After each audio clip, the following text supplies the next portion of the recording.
তুই নামাজ পড়তে যাবি না? হ্যাঁ নামাজ পড়তে যাইতেছিলাম। তারা কি পিনে যাইস? কি হইছে? এটা সবসময় পিন্দি। এবার ঈদের নামাজ পড়লে কি তোর না পাঞ্জাবি পায়জামা কিনে নিলাম? ও আব্বা আপনি আসলে কোন মডেলের মাল? আমি যদি এখন ওই পাঞ্জাবি আর পায়জামা পিনতে নামাজে যাই, তাহলে রাইতে ভাই বন্ধু নিয়ে সিল করব কি পিনতে? পুরনো নেই যাবে না? ভাই বন্ধু লইয়া রাইতে সিংহ রূপী পাঞ্জাবি পরবি। আরে নামাজে যাবি ল্যাঙ্গট পরবি।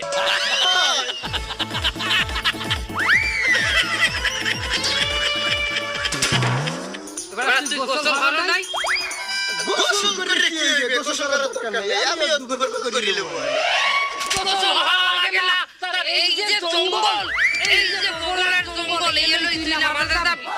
এরকম করে দেখে নামাজে হাত বানবি। ও দেখে মানুষের টেক্সট হবে না। আরে যা তোর মাইক মাইক যা